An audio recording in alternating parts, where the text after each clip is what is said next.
A esta segunda jornada que organiza el Foro Industriales, Ingeniería y Sociedad a través de su asociación de antiguos alumnos, con una conferencia hoy sobre historia pequeña de una obra grande, la introducción a la alta velocidad ferroviaria y el ancho internacional. Por mi parte, muy brevemente, quiero agradecer a la Asociación de Antiguos Alumnos el esfuerzo que hace por organizar este tipo de conferencias y, sobre todo, de este foro específico que nos ayuda a través de temas de actualidad y de personas pues, de total prestigio, de total renombre, el dar un realce pues, a la actividad de la escuela, porque todas estas conferencias, pues, lógicamente, están también relacionadas con la escuela. O sea que, por mi parte, pues nada más agradecer a la asociación la iniciativa y, por supuesto, pues agradecer a nuestro conferenciante, a José Barrio Nuevo, el que hoy nos pueda dedicar parte de su tiempo. Le cedo la palabra a Francisco Aparicio Izquierdo, presidente de la asociación, que hará la presentación del conferenciante.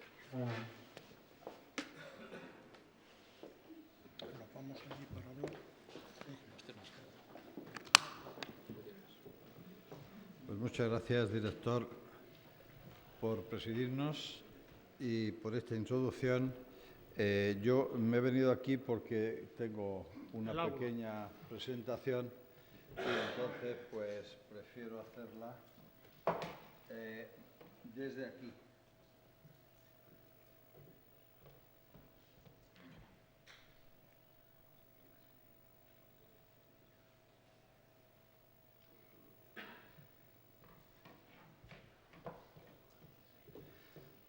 Yo, en mi breve introducción, quiero abordar tres temas. Uno es el propio foro. Llevamos poco tiempo con esta actividad y para muchas personas pues seguramente no es conocido. En segundo lugar, quiero comentar, dar unos cuantos datos acerca de la alta velocidad española y, en tercer lugar, como no, presentar a nuestro ilustre conferenciante, al que desde el principio agradezco enormemente el que haya accedido a estar esta tarde con nosotros. En relación con el foro, nuestra asociación de antiguos alumnos de esta escuela, que incluye a unos 4.000 egresados de nuestro centro y que está en continuo crecimiento, pues quiere naturalmente contribuir a la mejor formación de nuestros estudiantes, al prestigio de nuestra escuela, a reforzar y dar mayor visibilidad a nuestros egresados y, en general, al papel de los ingenieros en nuestra sociedad. Este foro, que hemos denominado Industriales, Ingeniería y Sociedad, es una de las piezas, es una de las actividades que desarrolla esta asociación. Este foro le hemos atribuido tres objetivos fundamentales.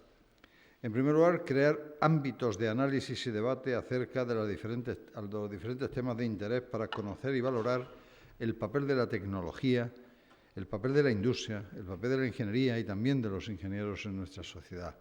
Creo que los ingenieros trabajamos, la tecnología se da por hecho que está ahí, que sirve a los ciudadanos, pero a veces no se valora suficientemente el papel de unos y de otros. Contribuir a incrementar la presencia en la sociedad de los ingenieros industriales y los de esta escuela, en particular en relación a los temas de mayor actualidad en los que se considere oportuno que tengamos una cierta voz. Y, naturalmente, el tercer objetivo es contribuir a la formación de los estudiantes de la escuela, ofreciéndoles más oportunidades. Ya esta escuela ofrece muchas, pues más oportunidades de ampliar la visión académica que les transmitimos en las aulas, pues con debates, con análisis y con la contribución de tantos excelentes profesionales y especialistas que pueden contribuir a que nuestros ingenieros, nuestros estudiantes, contemplen la complejidad de la sociedad en la que la tecnología y su trabajo se inserta pues, de una manera mucho más informada y reflexiva. Y en este foro estamos organizando actividades en tres líneas, o campo de actividad. Una es el análisis del papel de los ingenieros en ámbitos con especial proyección. Recordaremos todos que no hace mucho tuvimos aquí, en este caso, una mesa redonda con 5 magníficos intervinientes sobre el papel de los ingenieros en la actividad política. Para el día 26 del próximo mes vamos a tener una conferencia que espero que va a ser muy interesante sobre la importancia de la tecnología, la ingeniería y los ingenieros en la defensa nacional. Todos sabemos que ahora, en estos tiempos que vivimos, las Fuerzas Armadas tienen muchísima tecnología y los ingenieros un papel extraordinario. Y además va a ser una conferencia que va a desarrollar pues, un egresado de esta escuela, que es el señor Argüelles, secretario de Estado de Defensa en este momento, por tanto una persona muy autorizada. El segundo campo en este ámbito del foro lo queremos dedicar a la historia y a la intrahistoria de las transformaciones tecnológicas en España, a ser posible contadas por sus protagonistas. Y este es el caso. La venida de la alta velocidad a España, que realmente es una transformación muy importante, tanto al mundo del transporte como al mundo de la industria, de la tecnología, por todo lo que representa el ferrocarril en las sociedades modernas. Pues en este caso tenemos la suerte de que nos la pueda narrar en la forma que estime oportuno, pues el ministro que en aquel momento impulsó y fue pieza clave, como es natural, el ministro de Fomento, en la venida del AVE a España. Decisiones que fueron controvertidas, que fueron discutidas en algunos, que fueron atacadas por otros, pero ahí está. Yo voy a poner algunos datos luego y a reflejar desde mi punto de vista su importancia. Seguiremos en esta línea con otros temas. Y luego la tercera componente de este foro va a ser el tratamiento, ya estamos preparando un programa para este año muy interesante, de la vanguardia de los ingenieros en su contribución a los grandes problemas sociales. Todos estos temas de los ingenieros sin frontera, el compromiso de la ingeniería con la ecología, con el medio ambiente, con la salud, con los temas de cooperación que van cambiando su espectro. Ya no se trata tanto de, con ONG, llevar dinero, sino llevar tecnología apropiada a los países que han de desarrollarse. Y ahí están los ingenieros. Y ese es el tercer ámbito. Pronto plantearemos el programa. Bueno, este es el ámbito en el que nos movemos ahora este foro. En segundo lugar, como decía, quiero simplemente no hacer un análisis, para nada, de la alta velocidad, ni voy a entrar en la valoración, ni económica, pero sí por unas cifras, algunos datos simplemente, sobre la alta velocidad, datos relacionados con la alta velocidad, simplemente para crear un poco de marco de referencia a la propia exposición de nuestro invitado. Aquí tenemos el número de kilómetros de velocidad, de alta velocidad, en países significativos y en Europa. Naturalmente, la línea esta es la Unión Europea. Líneas donde aquí están incluidas líneas donde los trenes puedan circular a más de 250 kilómetros por hora.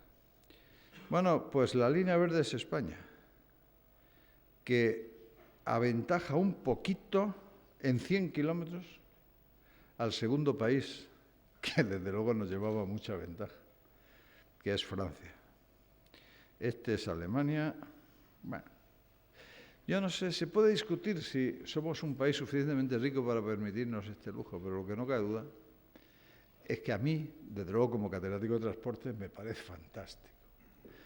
Me parece fantástico y me parece que contribuye sobremanera, no ya a la economía y al transporte, que también contribuye sobremanera a la imagen de España.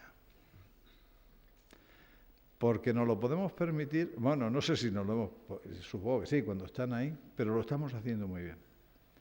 Y la imagen de España, la marca España, que ahora se acostumbra a decir, esto me parece muy importante, muy importante. Otro dato es cómo ha evolucionado el número de viajeros, tomando como índice, esto está en porcentaje, naturalmente en valor absoluto, las dos líneas, la azul es mucho más baja que la otra, pero la evolución. Y en rojo está Renfe operadora e incluye largo recorrido. Operación con trenes rápido, express, talgo y electrotren, la línea roja. Y la azul incluye el AVE. número de viajeros transportados por el AVE, pero en índice tomando el 100 en el año 95 y viendo cómo ha crecido y cómo se está desarrollando. Pues esto significa, entre otras cosas, que esta tecnología, este modo de transporte, este medio de transporte está teniendo una aceptación por parte de los usuarios extraordinaria. El tercer dato, y aquí estamos en la Escuela de Ingenieros Industriales, yo no puedo dejar de referirme que esto es algo más que transporte. Esta decisión importante ha contribuido enormemente a la producción, a nuestra industria ferroviaria.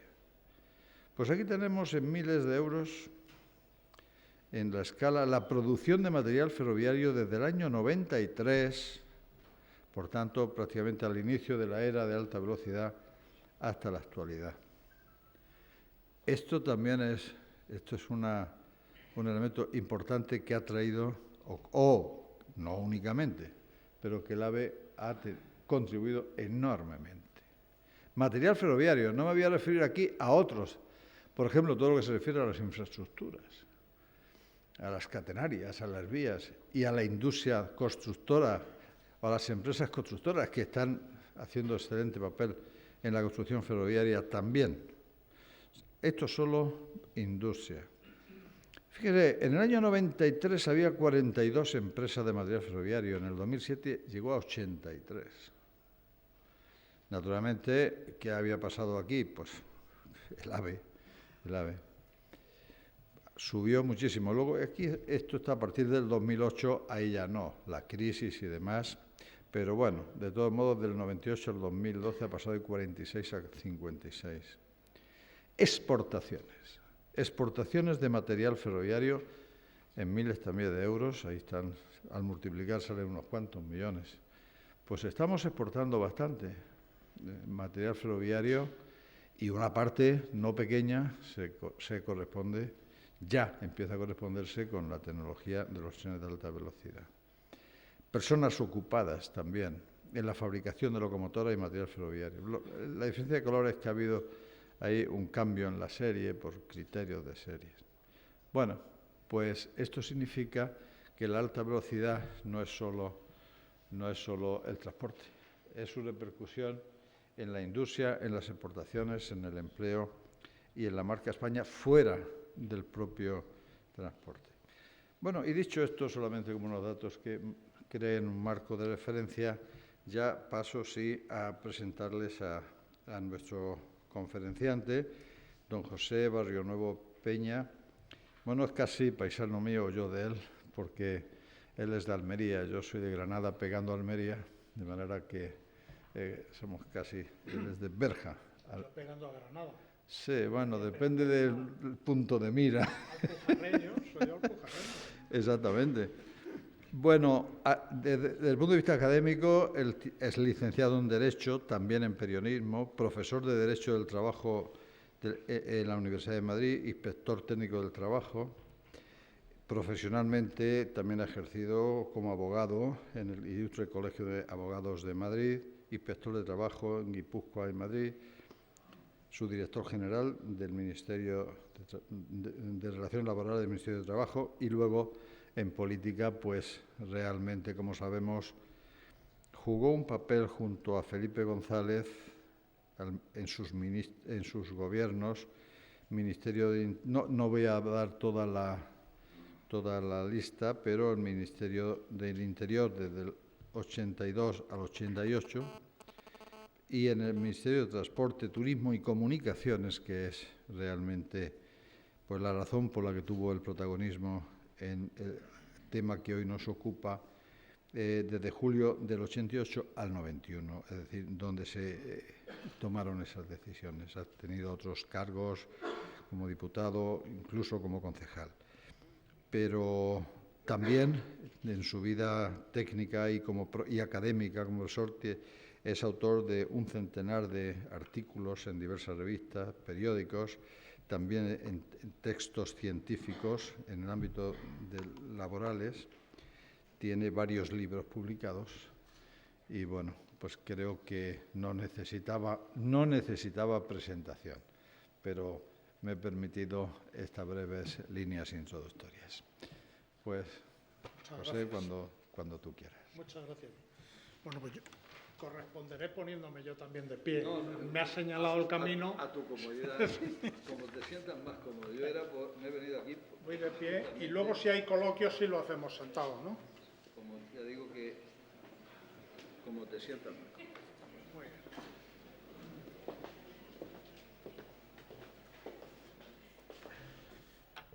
Bueno, lo primero, dar las gracias, claro. Es un poco lo de la buena crianza que decía el profesor Tierno, que la etapa del ayuntamiento, que para mí fue la más feliz de las de político profesional,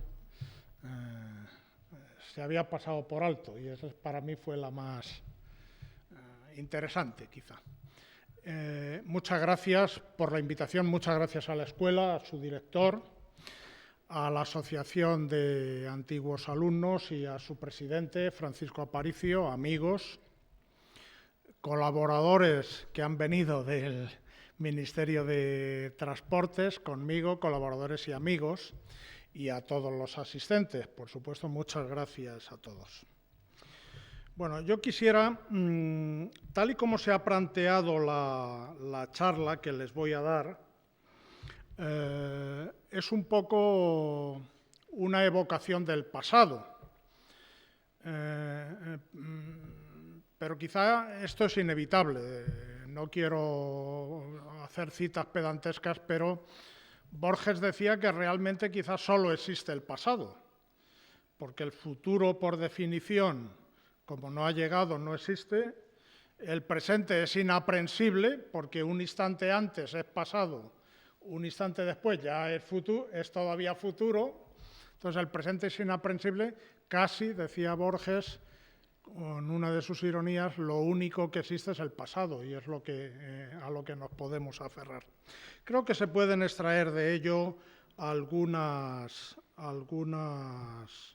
enseñanzas. Yo trataré de contar lo que yo viví y cómo fueron sucediendo en esa realidad que yo viví, cómo fueron sucediendo las cosas.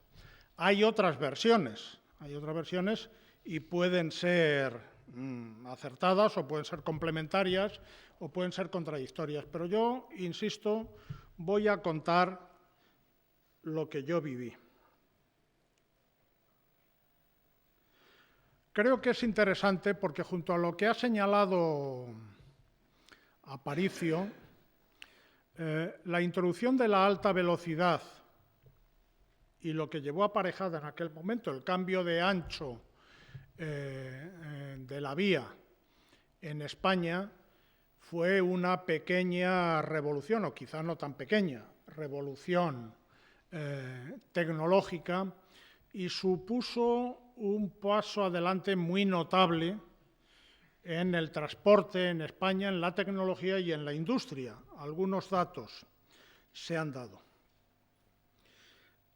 El cómo se toman las decisiones, porque hemos titulado la conferencia Pequeña historia de una obra grande, una obra importante, el cómo se toman las decisiones a veces es, diríamos, anecdótico y casi simple. Aprovechando esa referencia a mi paso por el ayuntamiento, quiero decirles que para que se vea un poco cómo a veces las decisiones se toman un poco casi fruto del azar, quería contarles que uno de los primeros actos públicos que hicimos al llegar al ayuntamiento bajo el liderazgo del profesor Tierno Galván, que era el alcalde, fue inaugurar, luego creo que se ha inaugurado muchas veces, otras cuantas veces, una estatua con su pedestal que hay dedicada a un político decimonónico que se llamaba Claudio Moyano, don Claudio Moyano, que además era zamorano, creo que de Toro,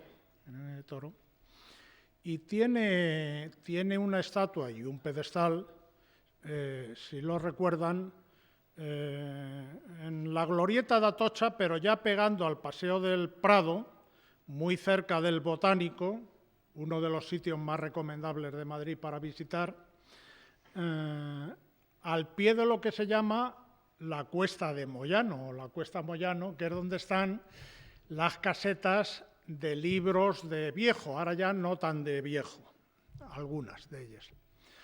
Creo que fue a muy poco tiempo de llegar, en el año 79, a mitad del 79, al ayuntamiento, que los servicios del ayuntamiento habían hecho allí algún acondicionamiento y habían limpiado, que por el sitio donde estaba, pues se ensuciaban bastante del ambiente existente, del humo de los coches y demás, y habían limpiado la estatua de don Claudio. Y el profesor Tierno, aparte de que se estudiaba muy bien las cosas y era un gran lector, era también, yo es el mejor que he oído, el mejor improvisador de discursos que yo he conocido. Y entonces él trató de improvisar allí un discurso sobre don Claudio Moyano. Y entonces existía una estructura en la glorieta de Atocha que se llamaba el Scalestric. Muchos de ustedes que son jóvenes a lo mejor casi no lo han conocido, los más mayores sí, que era pues un paso elevado de vehículos con varias conexiones. Entonces había un ruido tan infernal que era imposible entenderse, era imposible oír al alcalde, al profesor Tierno. Y él se dio cuenta y en un rapto casi como de mal humor dijo, ¿veis esto que no nos deja aquí, que esto es contrario a la convivencia? Lo vamos a quitar. Bueno, entonces, ante el terror de los concejales, de los expertos en urbanismo y demás, cuando al día siguiente o algunos días después nos reuníamos, algunos dijeron que esto había como que olvidarlo, había que pasar por alto lo que había dicho el profesor Tierno, dijeron porque es que íbamos a provocar una catástrofe en la circulación de la ciudad, y claro, pero muchos otros, yo desde luego, algunos más, mayoría, en el equipo de gobierno del ayuntamiento dijimos que como íbamos una cosa que, claro, había allí bastantes periodistas, lo habían recogido todos, que cómo íbamos a hacerle eso al alcalde y que además que era imposible, que había un compromiso, ¿no? Que había que quitar el Scalestric, que pasara lo que pasara, había que quitarlo. Se tardó tiempo en quitar, pero luego el Scalestric se quitó, no existían los túneles que hay ahora, porque ahora hay algún túnel, pero se quitó el Scalestric y desde luego no fue una catástrofe para la circulación, quedó más o menos como estaba, no muy bien, pero tampoco rematadamente mal. Y se terminó quitando. Y este fue el origen. Por eso digo que a veces, luego como todo, se recicla y hay, pues, por supuesto, estudios, trabajos complementarios y todo, pero el origen de la decisión fue ese. En el origen del tren del AVE, casi lo que ha tenido más éxito dentro de la maledicencia connatural entre nosotros, es que fue como un acto casi de nepotismo de Felipe González y de Alfonso Guerra, que mandaban mucho, entonces, por supuesto, y que los dos eran sevillanos, y que esto había sido el origen, eso que se dijo, vuelvo a decir, con una cierta maledicencia, lo puedo asegurar, con poco fundamento, tuvo éxito. Yo hace una semana o menos, unos días, lo oí todavía en la televisión, que este había sido el origen de la construcción del tren Madrid-Sevilla. Bueno, lo cierto es que el ferrocarril en los años 80, al principio de los 80, del siglo pasado ya, estaba en una decadencia notable. Es más, una de las primeras decisiones del gobierno socialista presidido por Felipe González fue el de cerrar varias líneas de ferrocarril que todavía los pueblos por donde pasaban esas líneas todavía sangran del cierre de esas líneas de ferrocarril. No se montaba la gente en ferrocarril, en cuanto a mercancías iba cada vez más en retroceso, y los técnicos ferroviarios habían estudiado desde hacía bastante tiempo, por lo menos una década antes, en los años 70, habían estudiado cuáles eran los problemas fundamentales de nuestras líneas ferroviarias, y había una coincidencia general de que el mayor problema era el paso de Despeñaperros. Todavía las líneas ferroviarias con la mitad sur eran como las más usadas, aunque había un triángulo también que era Barcelona, Valencia, Madrid, que también era notable, pero las líneas con la mitad sur de España eran las que tenían todavía más demanda y estaban todas afectadas por el paso de Despeñaperros. Había, por supuesto, vía única y entonces pues era inevitable, eran como unos 70 kilómetros de vía única que hacía que los trenes que venían del sur tenían que esperarse en la estación de Linares Baeza y los que venían del centro, más del norte, pues tenían que esperarse en Santa Cruz de Mudela. Eso ocasionaba retrasos y además estaba al límite, con mucho, vuelvo a decir, con mucha diferencia, era la línea ferroviaria más saturada de España. Eso había hecho que todos los técnicos ferroviarios dijeran que esta especie de cuello de botella había que solucionarlo. Y eso fue muy insistente, vuelvo a decir, en los años 70. Ocurrió, ya saben que el fenómeno social más importante de España ahora, entonces también en los años 70, era y es el fútbol. Entonces ocurrió, lo cuenta Gonzalo Martín Baranda, un ingeniero de Renfe que ha escrito un libro que les recomiendo.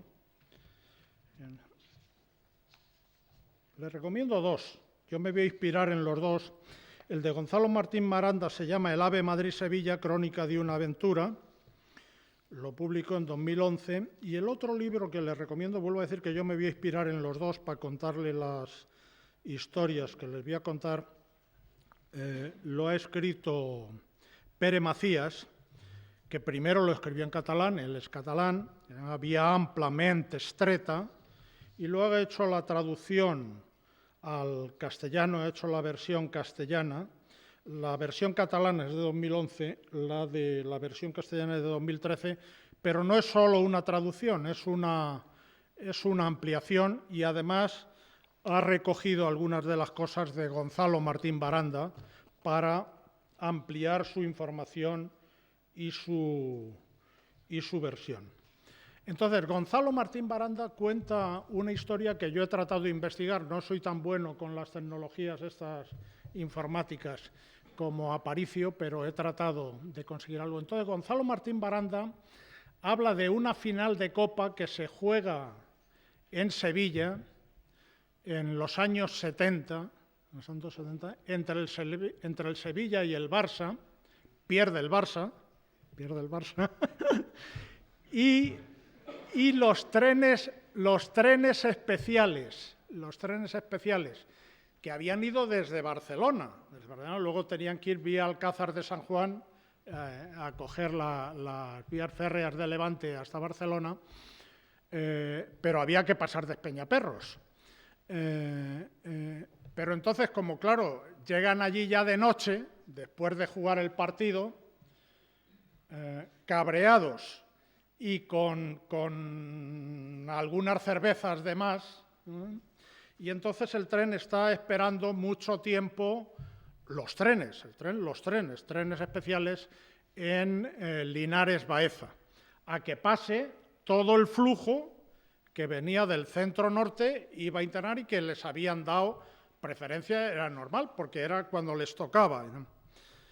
Estos, como vuelvo a decir, cabreados y con quizá algunas copas de más, ocasionan un fuerte follón en la línea e incluso hay algunos vagones incendiados. Eso pasa en el año 73. Yo he tratado de investigarlo y he visto que no hubo final de Copa en esa época. Sí que he visto que jugaron alguna final de Copa el Sevilla y el Barça y que se han jugado algunas finales de Copa en Sevilla, pero en ese tiempo no.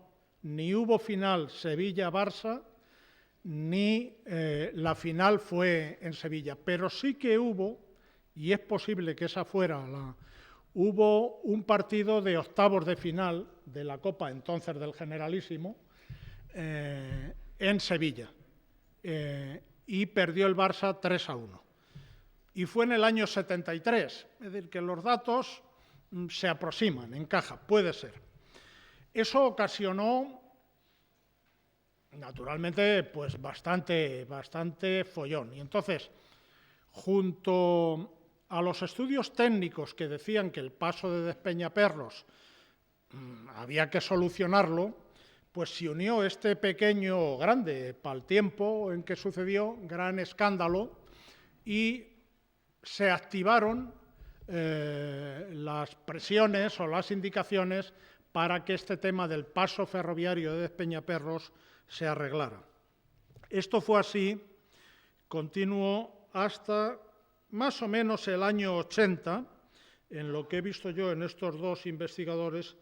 Hacia el año 80 se llega a la conclusión de que no es posible duplicar la vía por el paso de Despeñaperros, que la obra es tan ingente que hay que buscar otra solución. Y no solo por razones ecológicas, que ya tenían entonces también su importancia, sino por razones de ingeniería y económicas. Era muy difícil. Entonces alguien descubre, parece que es don José María Muñiz, descubre que había una línea prácticamente inutilizada del ferrocarril Madrid-Badajoz, que entonces empezaba también en Alcázar de San Juan y continuaba hasta un pueblo que se hizo famoso, no solo porque en él había nacido Antonio Gala, sino porque con estas obras empezó a sonar mucho, que se llamaba Brazatortas. Aunque Antonio Gala siempre dice que es andaluz, es de un pueblo manchego, es de Brazatortas, que está pegando a Córdoba, pero es todavía de Ciudad Real. Y entonces, pues los técnicos ferroviarios se acogieron a esta posible solución. Y se empezó a hablar ya del ferrocarril de Brazatortas. En Brazatortas había que hacer unos cuantos kilómetros de nueva vía, algo más de 100, para conectar con Alcolea de Córdoba, y entonces ya sí se podrían unir las dos líneas. Entonces esa fue, como diríamos, el primer descubrimiento y la primera decisión. Había que hacer una duplicación de la vía para el acceso ferroviario a Andalucía. La duplicación por Despeñaperros no era técnica y económicamente posible, y sí que se podía utilizar una vía poco utilizada del trayecto Madrid-Badajoz y luego ya conectar con la línea de Andalucía hacia Córdoba. Bueno, y en esas estábamos cuando empiezan lo que mucha gente, yo también, llamamos los pollaques. Es, pues ya que vamos a hacer esto, ¿por qué no hacemos esto otro? Pollaque. Empiezan los pollaques, que ha sido algo común en esta obra. Puede que en otras obras públicas importantes también pase, pero en esta, desde luego, ha pasado. Lo primero que descubren es que, partiendo de Alcázar de San Juan, el nivel freático que había allí con el río hacía también muy difícil la obra.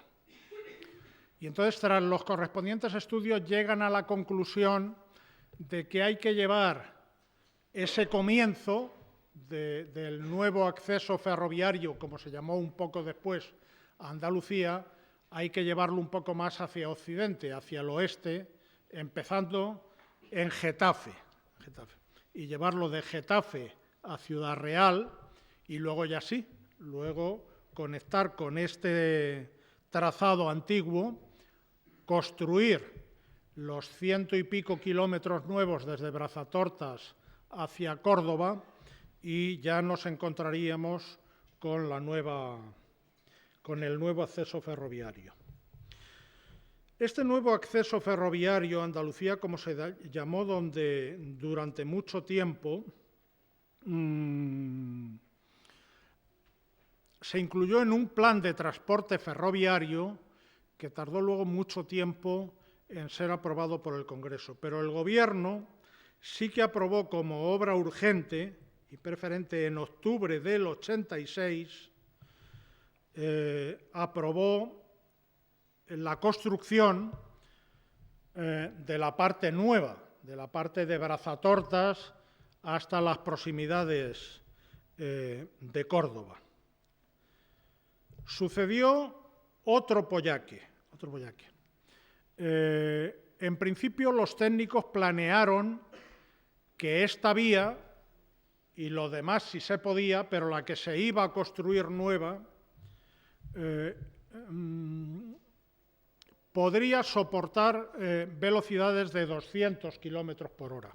Debo decir que se consideró como una gran hazaña el lograr poner líneas importantes, sobre todo del triángulo ese que me he referido, Madrid, Valencia, Barcelona, ponerlos a 140 kilómetros por hora. Se consideró un gran avance en aquellos tiempos, en aquellos momentos.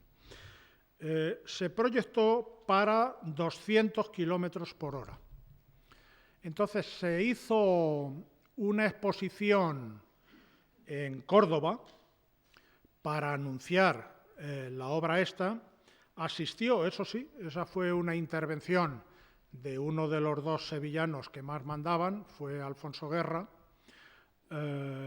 y que era el vicepresidente del Gobierno, y el día antes, Gonzalo Martín Baranda lo cuenta como el día antes, los ingenieros de Renfe que querían hacer una gran transformación tecnológica, industrial, ferroviaria, luego social también, tras estudiarlo algo, decidieron cambiar los carteles que había en la exposición que hablaban de un tren a 200 kilómetros por hora y pusieron los carteles a 250 kilómetros por hora.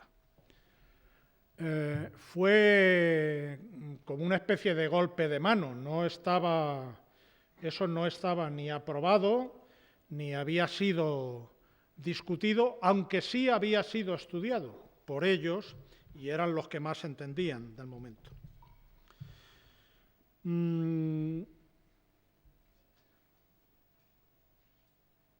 Este fue, como diríamos, otro añadido a esa línea en la que luego entró la problemática también de los costes, porque eso ocasionó fuertes polémicas, sobre todo al final de la construcción. Yo llegué al Ministerio de Transportes en el verano del 88. Las obras se adjudicaron en el verano del 87. Llevaban ya un año cuando llegué. Fueron a buen ritmo. En ese año se había trabajado bastante y, como digo, ya se trabajaba en dos aspectos: en acondicionar gran parte del trazado existente desde Getafe, pasando por Ciudad Real y Puerto Llano, hasta Brazatortas, acondicionar ese trayecto que, vuelvo a decir, el trazado estaba en gran parte realizado, lo que había era que mejorarlo, y una vía nueva que era cruzar Sierra Morena con viaductos y túneles para ir de Brazatortas a las proximidades de Córdoba. Los pollaques siguieron. Uno de ellos empezó con el acondicionamiento, que también había comenzado, aunque duró porque se hizo una estación nueva pegando a la antigua, en Atocha. Empezó en el mismo 88. En el 88 se acondicionó la parte vieja de la estación de Atocha. Se le encargó a un genio de la arquitectura que era Moneo. Moneo, yo había visto el Museo Romano de Mérida, que es verdaderamente una obra singular, maestra, y se le encargó el acondicionamiento y luego la construcción de la parte nueva de la estación de Atocha. Yo, de mi etapa en el Ayuntamiento de Madrid con don Enrique Tierno, visitamos en varias ocasiones, quizá era de las capitales, puede ser que por proximidad, con la que teníamos más contacto era con Lisboa.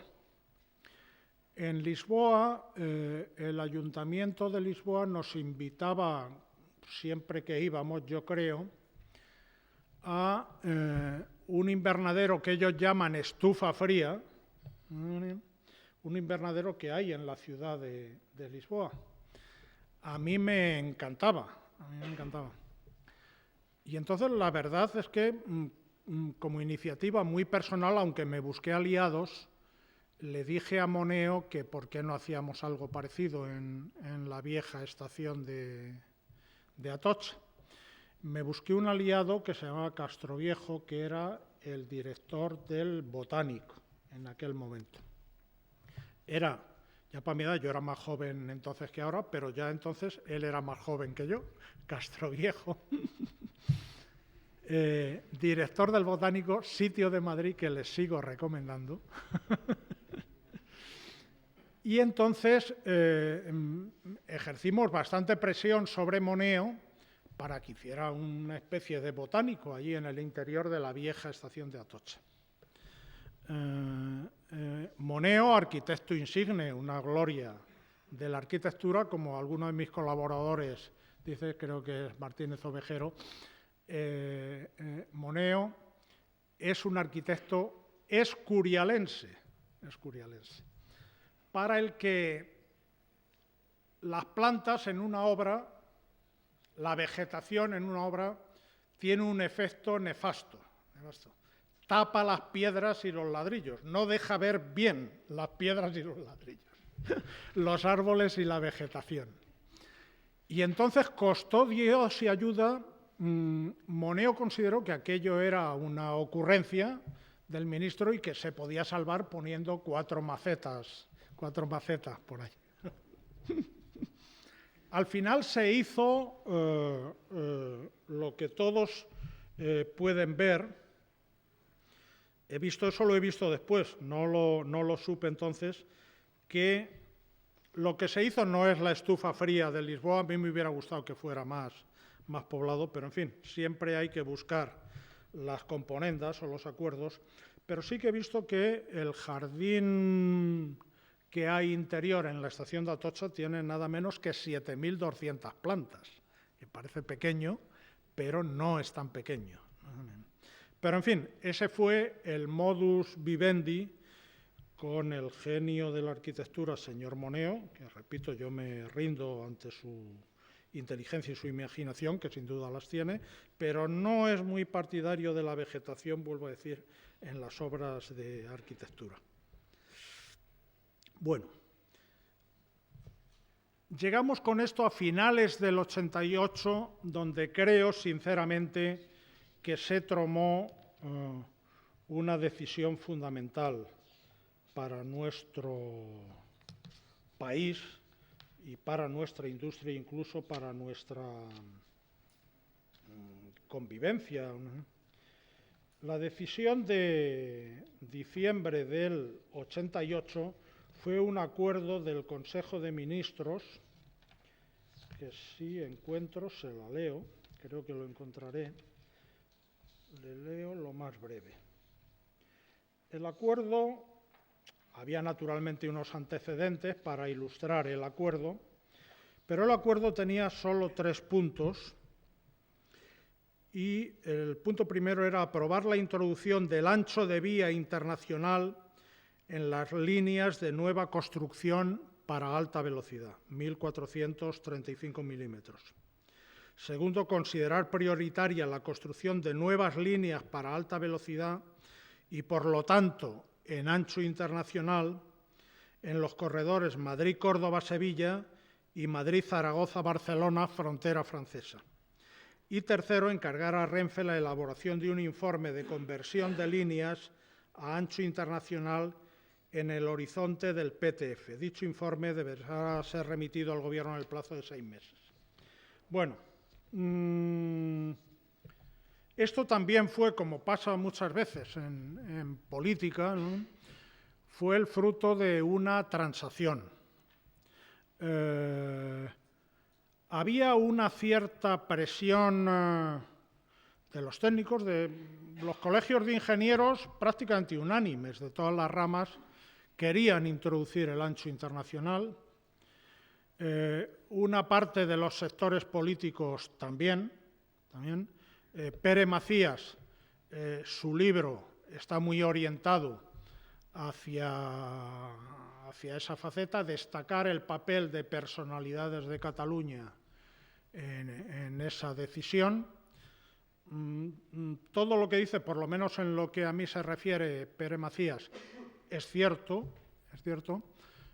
Lo que pasa es que quizá para mi gusto él es diputado de Convergencia. Para mi gusto pone el acento, yo por lo menos no lo recuerdo tan decisivo como él lo escribe en su libro,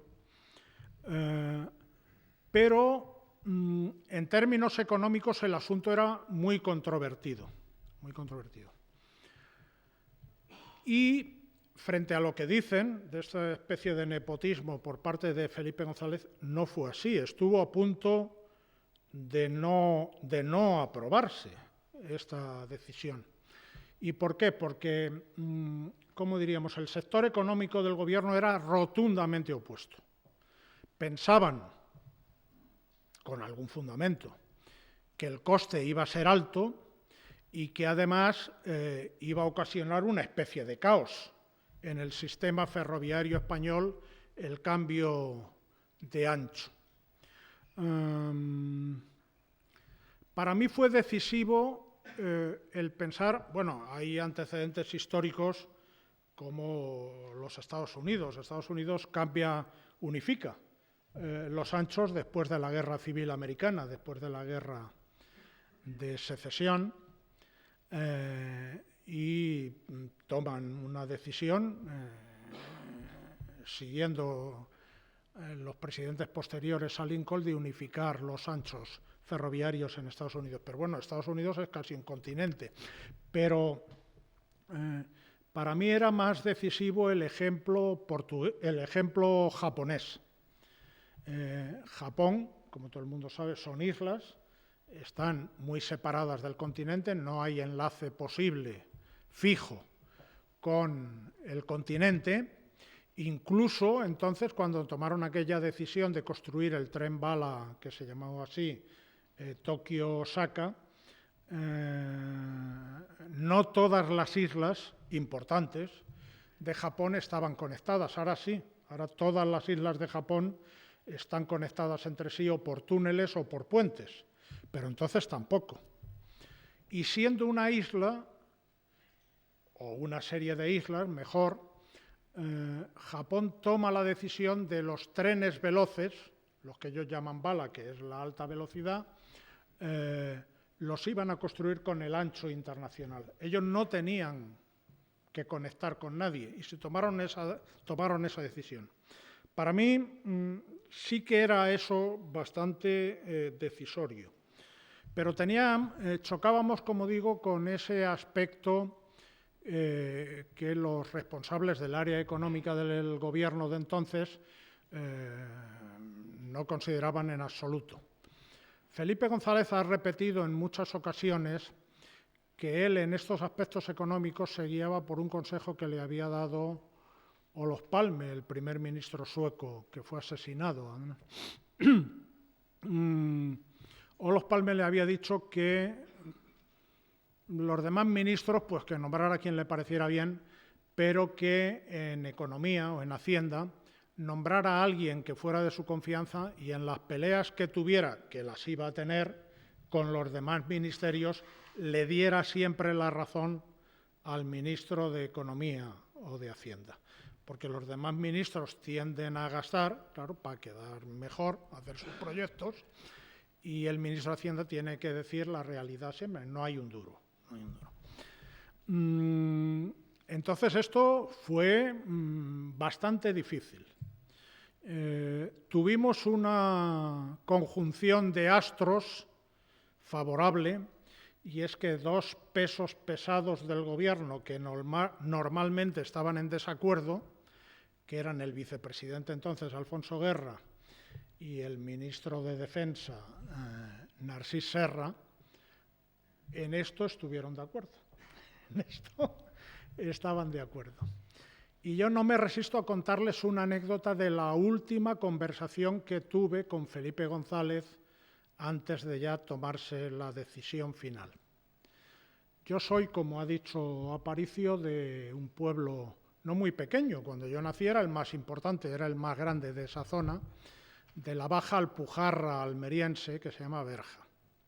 Entonces, cuando mis padres me mandaban de niño de vacaciones a ese pueblo, las carreteras no estaban todavía asfaltadas por esa zona, eran de piedra macizada, pero había un pequeño trozo asfaltado, ¿verdad?, entre la terminación del casco de la población de Berja y un empalme, que llamaban, que era una bifurcación de carreteras a Adra o a Almería. Yo había nacido en una casa aislada, un cortijo, un poco más allá, que estaba como menos de 2 kilómetros del fin del casco de población. El empalme este estaba a poco más, terminaba lo asfaltado a poco más de 1 kilómetro, había asfaltado como 1 kilómetro. Cuando mis tíos me llevaban, yo era un chavalillo, mis tíos me llevaban de la mano, pues yo siempre preguntaba, ¿pero esto por qué se acaba aquí? Esto asfaltado, que estaba mejor, ¿por qué se acaba aquí? Y mis tíos siempre me decían, yo soy de una familia más bien de derechas, conservadora por los dos lados, pero mis tíos me decían, esto se hizo en época de la República, me decían. Ese poco más de 1 kilómetro asfaltado que había. Siempre, cuando me llevan de la mano, mis tíos me decían, ¿ves? Esto se hizo en época de la República. Y entonces yo le conté esta anécdota a Felipe González. Digo, mira, es posible que te recuerden por cosas muy trascendentes, la entrada de España en Europa, algunas otras y tal, pero si tomamos esta decisión, esto también. No sé si eso influyó, pero, vuelvo a decir, se llegó a una composición. No se aprobó, que era lo que le ponía los pelos más de punta al área económica del gobierno, no se aprobó la transformación total de las líneas ferroviarias españolas, pero se aprobó que lo que se construyera nuevo, la alta velocidad, ya se haría en ancho internacional, y así ha sido. Después debo decir que lo de la alta velocidad hemos sufrido además algún accidente muy grave por eso. La alta velocidad ha tenido tanto éxito que a todo se le ha llamado alta velocidad sin serlo. Y sin tener las prestaciones y sin tener las garantías y sin tener las seguridades del tren de alta velocidad. Pero todo el mundo ha querido tener, es más, en los gobiernos sucesivos, se ha querido que todas las capitales de provincia tuvieran acceso al tren de alta velocidad. Debo decir que eso, en mi opinión, es una barbaridad. Creo que se han cometido excesos en ese punto. La alta velocidad es muy rentable y es fenomenal, es el mejor medio de transporte para distancias entre 300 y 1000 kilómetros de grandes núcleos urbanos, pero para poblaciones inferiores a 100.000 habitantes, y no hay pocas capitales nuestras en ese caso, no es aconsejable. Es decir, el tren de alta velocidad no puede ser la sustitución de los trenes correos antiguos que paran en todas las estaciones. Debo decir que, según he visto, me parece que el tren que se estrelló en Santiago, después de Santiago, tenía 8 paradas entre Santiago y La Coruña. Eso obviamente no es un tren de alta velocidad. Bueno, termino. El tren terminó en la fecha prevista. Tenía que entrar en funcionamiento cuando comenzara la Expo de Sevilla del 92. Así fue. El viaje inaugural con personalidades, cuando se dice del gran interés de Felipe González le tenía aversión a las inauguraciones y además no quería ir a esta, no fue. Felipe González no fue a la inauguración del AVE Madrid-Sevilla, sí fue el rey.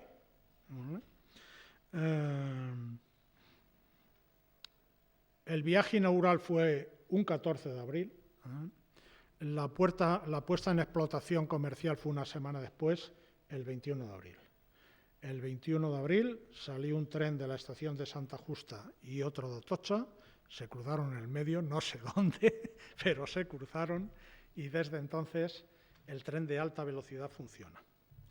Debo decir que en esa época la mayoría de los comentarios eran contrarios, pero contrarios de un rotundo. Voy a leerles un párrafo de un artículo que escribió en abril, el 17 de abril, un virtuoso de la pluma, que era Francisco Umbral. No era el único, leo para que vean, que dice, bueno, pues uno piensa, dice otras lindezas antes, uno piensa, este artículo es del 17 de abril del 92, ya digo que el viaje inaugural fue el 14 de abril y la puesta en explotación comercial fue el 21. Este artículo es del 17 de abril. Dice, bueno, pues uno piensa que el AVE va a ser el tren de las folclóricas, que son las únicas que van a Sevilla, de vez en cuando, a cargar pilas y calentar motores, para luego vender sevillanismo por toda España. Yo en el AVE, para dentro de poco, solo veo a Marujita Díaz, Lola Flores, Carmen, La Pantoja, con o sin encarna, Rocío Jurado y mi también muy querida Nati Mistral, media docena de mi arma y un matrimonio andaluz con una cesta que habían venido a Madrid a ver a un señor que tiene mano en el ministerio. Esa es la clientela y el rendimiento que le espera al AVE. Vuelvo a decir que esto no era excepcional. La mayoría de los artículos eran así. Este es del Mundo, el ABC. Yo modestamente contesté a algunos en aquel momento.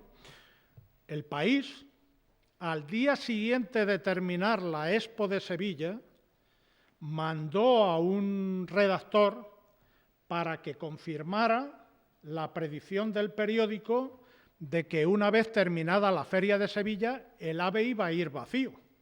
Iba a ser el gran fracaso de las decisiones técnico-políticas. Y entonces fue, y para su sorpresa vio que iba lleno, Ya había terminado la Expo de Sevilla.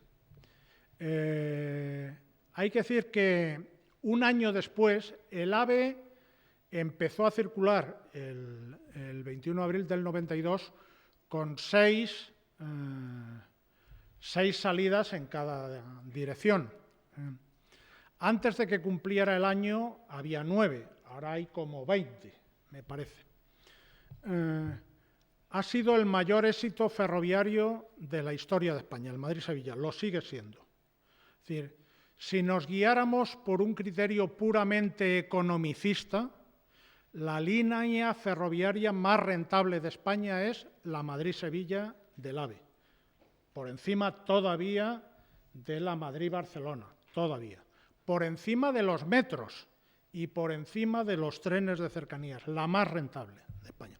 Y eso que en el ferrocarril pasa algo que no pasa en otros medios de transporte, que es que se carga a las empresas ferroviarias, a las empresas de transporte, una parte, antes todo, la infraestructura, ahora tienen que pagar un canon por la infraestructura, mucho mayor que lo que pagan las empresas de transporte por carretera y no digamos las empresas de navegación por los puertos, que pagan pues la tarifa que tengan que pagar y nada más. Fue el mayor éxito, pero estuvo precedido, y cito otra anécdota que cuenta, y ya con esto termino, Gonzalo Martín Baranda en su libro. González Martín Baranda, como pasa a veces en España, ingeniero de caminos, tuvo un gran éxito, participó junto a otras personas, a otros compañeros, en la construcción de este tren y antes de que se inaugurara fue cesado en su cargo de director adjunto del presidente de Renfe. El presidente de Renfe cambió antes de que terminara el tren y fue nombrado presidente de una pequeña compañía que sigue existiendo, FEBE, y entonces asistió como uno de los miembros de la dirección del Ministerio de Fomento, asistió a una reunión en la que se iba a tratar sobre qué se hacía con el AVE, que ya, claro, estaba muy avanzado, ya no se podía parar. Mi sustituto fue Borrell, que, como dicen algunos, es jacobino y es un término que a él no solo no le ofende, sino que él lo fomenta, le gusta que le digan que es jacobino. Y es muy meticuloso en los temas económicos, hasta el punto que era tal la polémica del coste del AVE, porque claro, cuando empezó, como he dicho, antes de que empezaran todos los pollaques, la inversión del Brazatortas Córdoba, que era prácticamente lo único que se iba a hacer nueva, era como 70.000 millones. Y el AVE terminó costando 300.000 millones, algo más. Y el material móvil como 40.000. Entonces Borrell hizo un estudio, una investigación interna al tomar posesión en el 91, hizo una investigación interna sobre los costes del AVE y publicó un folleto, el Ministerio de Fomento, un folleto de 50 páginas, que está a disposición del que quiera, en el que analiza los costes de todo, del movimiento de tierras, de las placas para poner las traviesas, del coste de las traviesas, de las vías, de la catenaria, absolutamente de todo.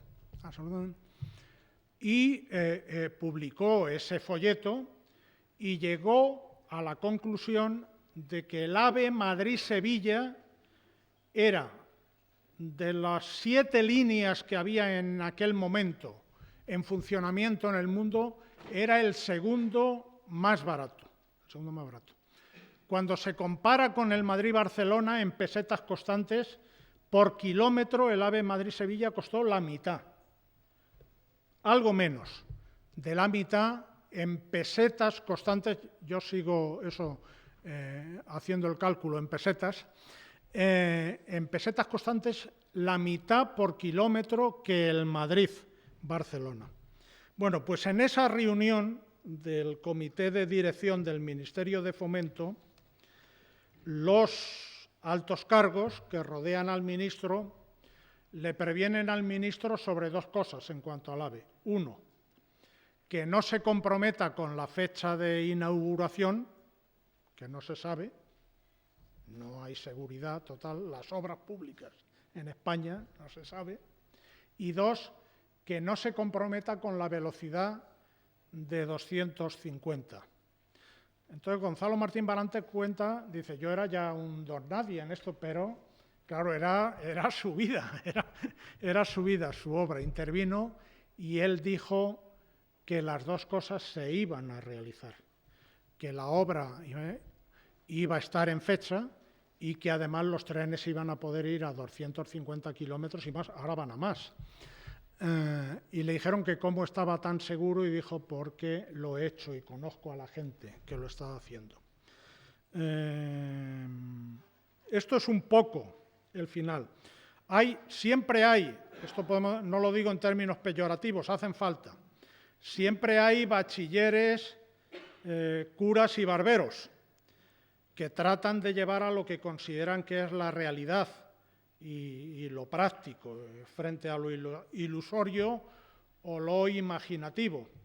Pero ya sabemos que a veces lo imaginativo es interesante y sale adelante. Lo que no quiere decir que no sean necesarios los bachilleres, curas y barberos, pero es otro nivel, Ahí se realizó una obra de la que debemos de estar orgullosos porque se compaginaron dos tecnologías, la tecnología francesa y alemana, no quiero extenderme más, porque se llegó a decir hasta que las locomotoras se habían comprado porque los franceses entregaban etarras.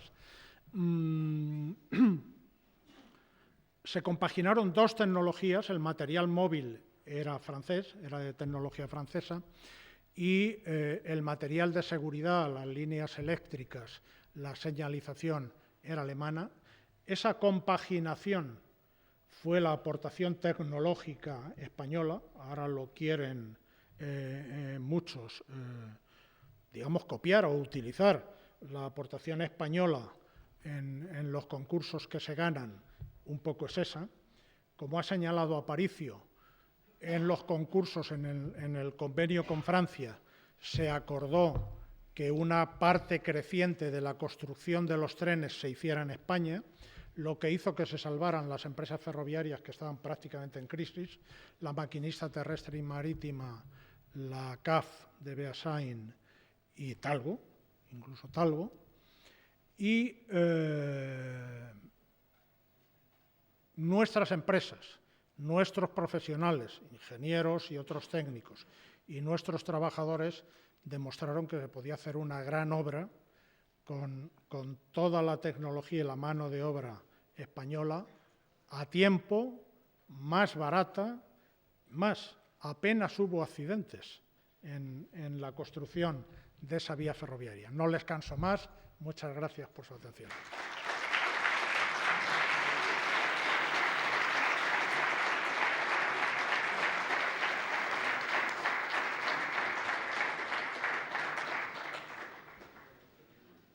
Muchísimas gracias por esta muy interesante disertación. Efectivamente, ha aludido el señor Bergonuevo a algunos de los elementos de gran trascendencia. El ferrocarril tuvo una época de decadencia en España muy importante, que ya empezó por los años 20, cuando las concesiones iniciales acabaron y cuando la carretera tuvo la pujanza que tuvo. Y mientras que otros países que también habían sufrido su decadencia o su inicio de decadencia, vieron en la alta velocidad, algunos de ellos vieron en la alta velocidad una renovación, una respuesta ferroviaria a la demanda de movilidad diferente a lo que eran las líneas anteriores.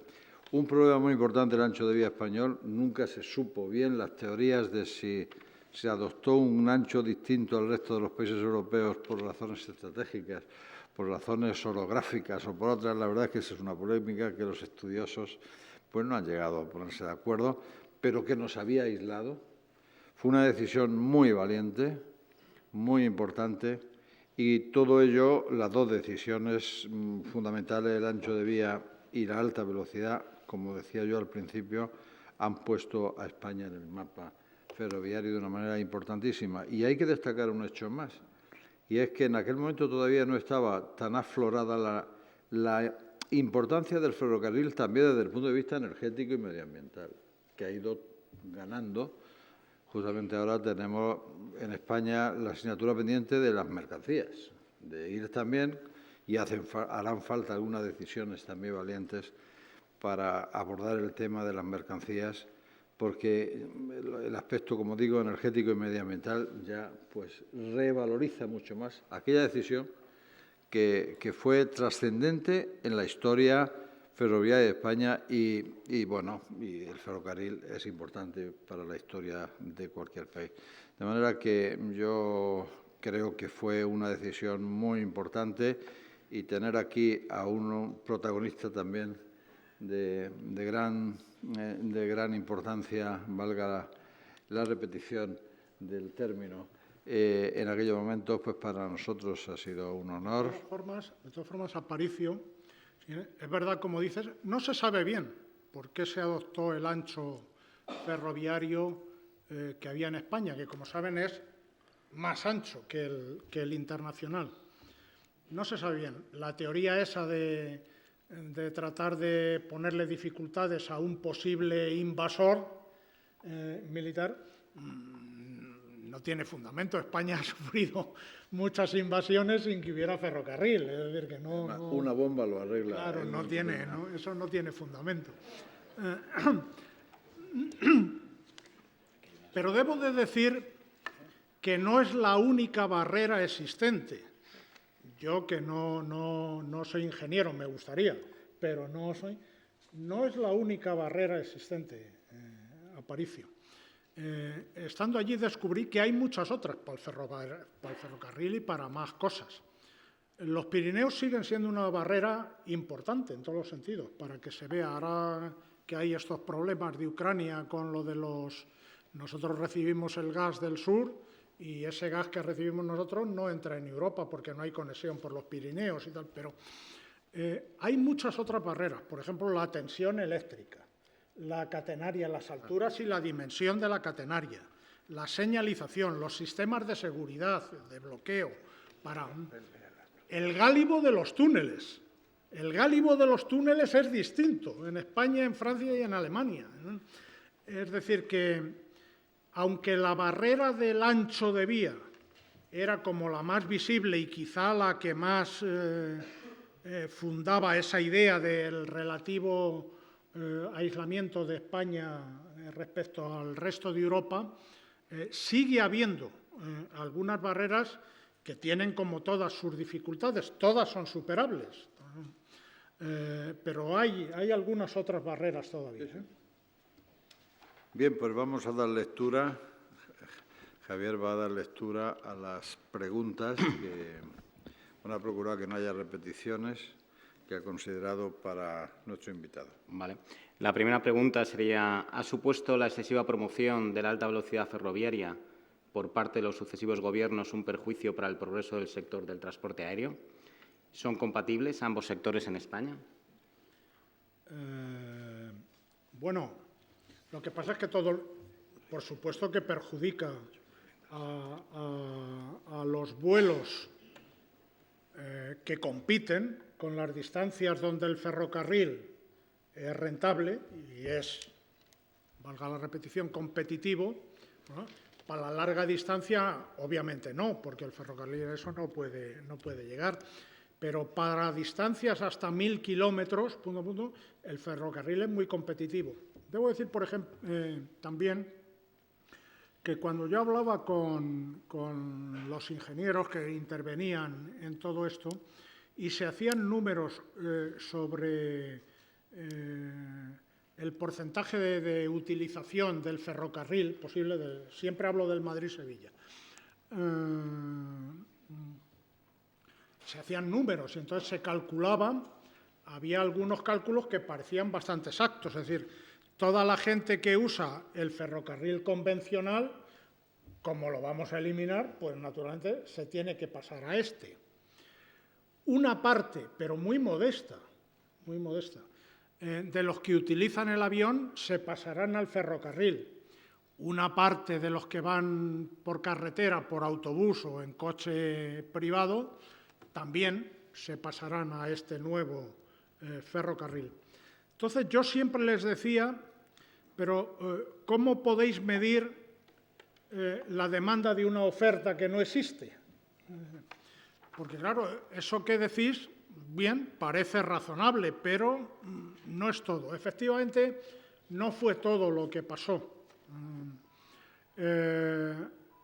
Al poco tiempo de funcionar el AVE Madrid-Sevilla, había absorbido más de la mitad de los usuarios de las líneas aéreas, de vuelo, en el vuelo Madrid-Sevilla, pero había absorbido más de una tercera parte de los que iban por carretera, porque se hacían encuestas con respecto a los que usaban.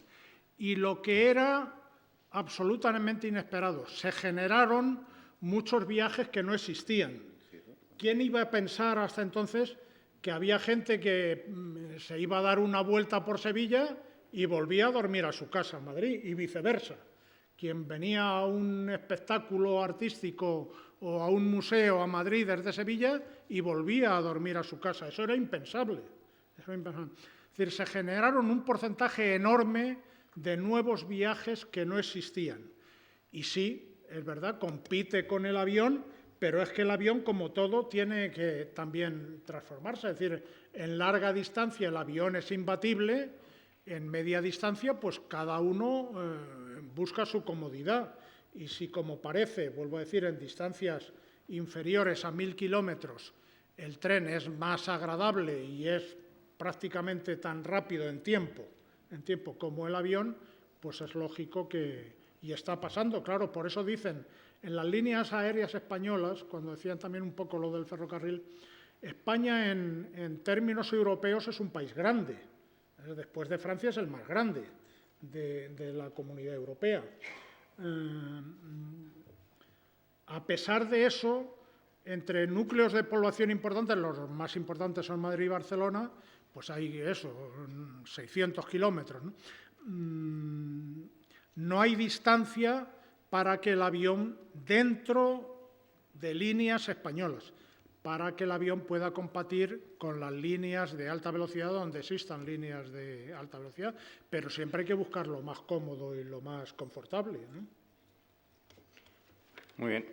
Germán, que es alumno de la Escuela de Industriales, pregunta que cuál consideras que es el principal impacto de la implementación del AVE en España y las ventajas que ha traído al país.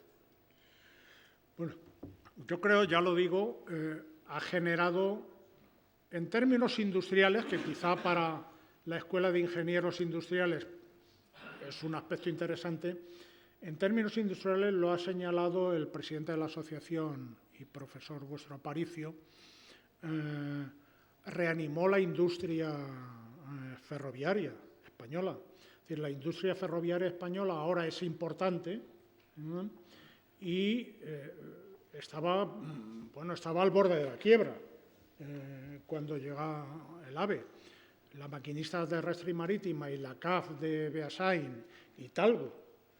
Talgo también se acusó de por qué no se había acudido a Talgo.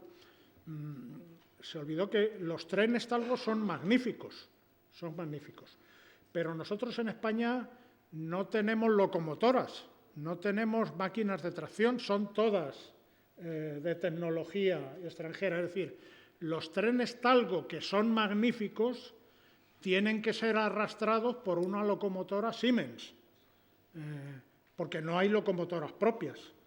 Se trabaja en ello, pero quizá no sea interesante el hacerlo, porque también para eso está la Comunidad Europea. Si hay unos que hacen las cosas mejor que otros, ¿para qué vamos también a meternos en algunos laberintos que nos pueden costar más caros y no hacerlo mejor?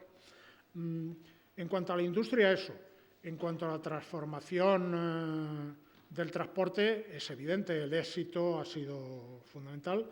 En este momento ya salen, en este año, hay más transporte de viajeros por tren que por avión en el interior de la península.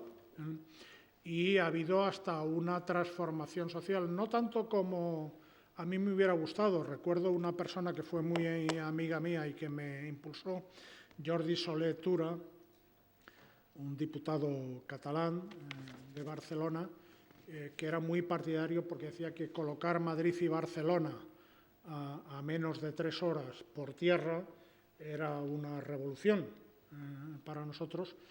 Entonces, bueno, se ha hecho. A mí me hubiera gustado que el sincretismo fuera mayor de lo que ha sido todavía, pero, en fin, sin duda ha influido. La siguiente pregunta de José Antonio Portillo, que es ingeniero industrial, quizás es más para Francisco Aparicio. Se hace referencia a la gráfica que hemos puesto, donde se ve que en el 2007 se dispara el uso del AVE y eso puede estar relacionado con la inauguración de las nuevas líneas, o tenemos un desglose de esa gráfica. No, la verdad es que hubiera sido interesante poner esa gráfica, los hitos, pero indudablemente las líneas de extender hacia Málaga está originando un gran tráfico y sin duda la de Madrid, Zaragoza, Barcelona, pues ha hecho dar un salto en demanda de AVE pues muy grande, que primero fue Madrid-Barcelona y ya se empezó, Madrid-Zaragoza y luego hasta Barcelona, de manera que indudablemente pues sí ha sido los factores mayores de ese incremento importante. Damián Díez, de Telefónica España, pregunta en este caso a José Barrio Nuevo si hubo recomendación europea para hacer el AVE Madrid-Sevilla o algún tipo de interferencia. Como diríamos, la cadena de decisiones en lo que yo viví, fui un testigo privilegiado en aquellos años. El encadenamiento de decisiones, sinceramente, es como se lo he contado.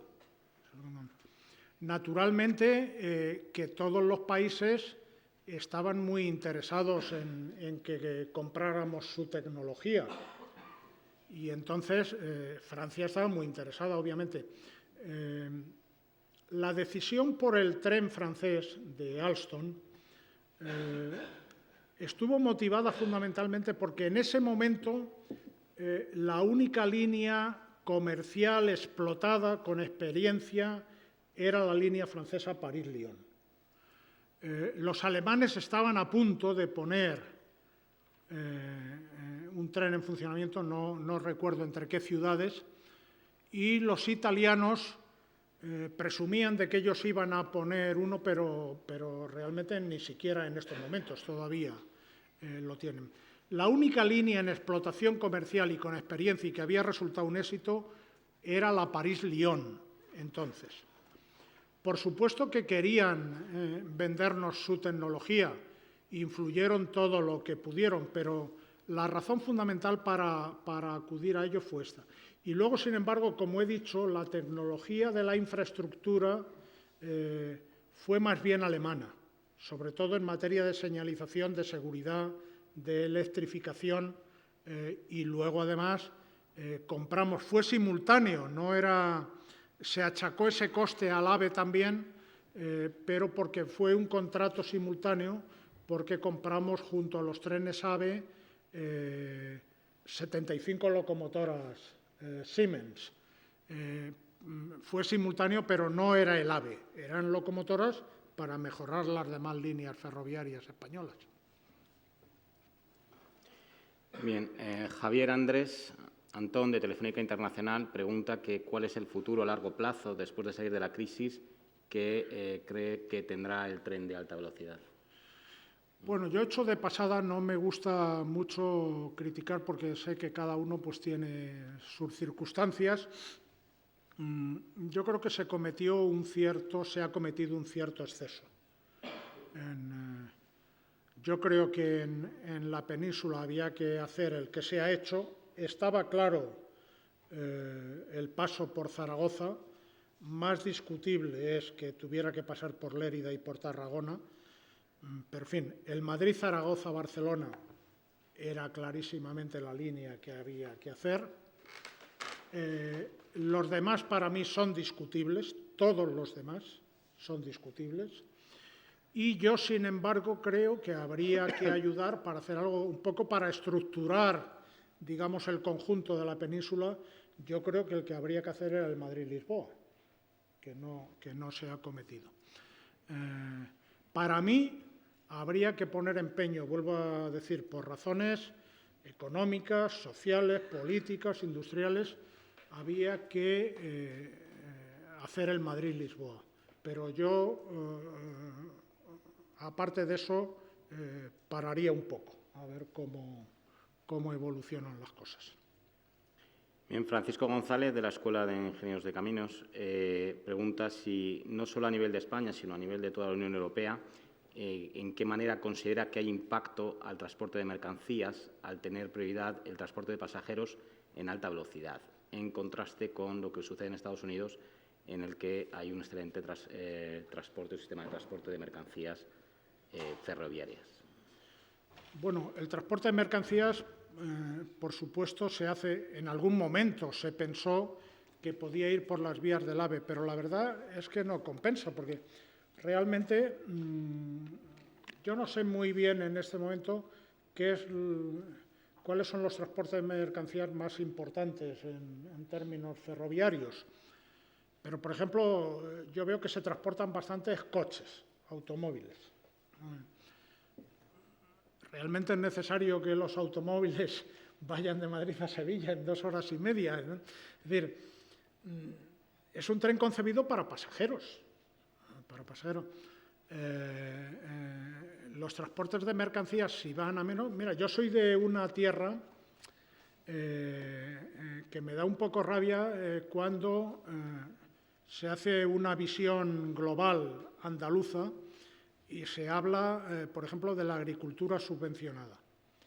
Bueno, en Almería, que era una tierra, era y es una tierra muy árida, se ha desarrollado una agricultura muy avanzada de tecnología que no recibe un céntimo de subvención, que emplea mucha gente, es la provincia que más ha crecido de Andalucía, con mucha diferencia, gracias a esa agricultura de invernadero con riegos, economizando mucho el agua, los fertilizantes, los insecticidas, que ya ni se usan, insecticidas, se usan para combatir, como digo, en términos, para combatir los bichitos malos se usan bichitos buenos, la agricultura ecológica, pero bio. Es decir, que están dejando de usarse insecticidas para combatir las plagas. Bueno, es una agricultura no subvencionada y necesita la circulación, pero toda se hace en camiones, toda se hace por carretera. Eso es un transporte sensible. Entonces, en alguna ocasión yo intervine para ver abrir un nuevo mercado a Rusia, pero claro, en llegar desde Almería a Moscú, a San Petersburgo prácticamente lo mismo, se tardan 4 o 5 días, 4 días. ¿No? Entonces, el límite de los productos frescos, perecederos, aunque son camiones acondicionados, está en 1 semana. Por encima de 1 semana ya no deben utilizarse. Entonces, no se usa el ferrocarril, no puede usarse el avión porque es prohibitivo por los precios, los barcos en los países con que tenemos comunicación marítima tampoco, es muy...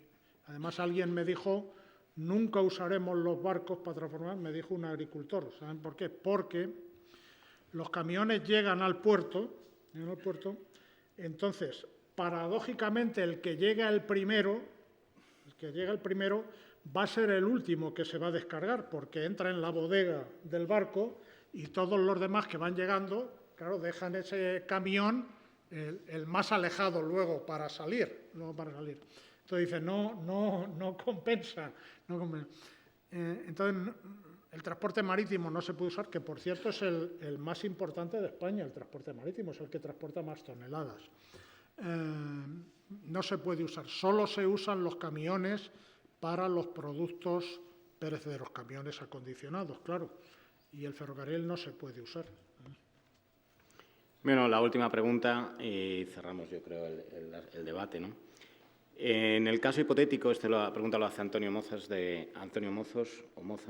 Mozas de ASEPA. En el caso hipotético de una Cataluña independiente y con malas relaciones España-Cataluña, ¿cómo saldrían a Europa las exportaciones españolas y si ese tapón catalán en las comunicaciones terrestres obligaría a España a tragar con determinadas imposiciones, ¿no? Yo creo que es un escenario, sinceramente, es lo que deseo también. Creo que es un escenario que no se va a dar. Y, consecuentemente, por eso cuando a veces en una charla similar a esta que se dio en la Escuela de Ingenieros de Caminos, donde surgió la idea de hacer esta, que presentó su libro Pere Macías, que, como digo, es diputado de Convergencia, es ingeniero de Caminos, y ha sido alcalde de Olot, su pueblo, y ha sido presidente de la Diputación de Gerona, presentó como una gran aportación catalana a las comunicaciones españolas el paso por Figueras y por Bou. Entonces hubo otro compañero suyo que estaba en la mesa, no me acuerdo ahora del nombre, tú quizá Aparicio a lo mejor te acuerdas, que no sé si es que se lo esperaba, pero estaba muy documentado. Y entonces le demostró que siempre se había pasado por Portbou, es decir, que Aníbal ya pasó para atacar Roma, ya pasó por ahí con sus elefantes, y que siempre se había pasado por ahí, que no se podía atribuir al genio moderno catalán el que existiera ese paso como el más importante de España de comunicación con Francia y con el resto de Europa. Bueno, gracias. Bueno, quedan algunas preguntas, pero por razones de horario, pues vamos a acabar la sesión. Yo agradezco nuevamente a don José Barrio Nuevo esta magnífica intervención. A mí me ha resultado sumamente interesante y, como decía antes, conocer de primera mano y como protagonista una gran decisión histórica en España, y pido a nuestro director que clausure este acto. Bueno, pues por mi parte volver a reiterar el agradecimiento a la Asociación de Antiguos Alumnos por organizar este tipo de jornadas y sobre todo pues a José Barrio Nuevo por su charla, que ha sido muy ilustradora de todo el proceso, de cómo empezó todo el proceso de alta velocidad, pues que desde luego pues ha llevado al país a una situación en la que en este momento pues es una de las envidias, esperemos, del resto de países con respecto a la tecnología que ha desarrollado y en la infraestructura que tiene. O sea que muchas gracias y doy por cerrada la sesión.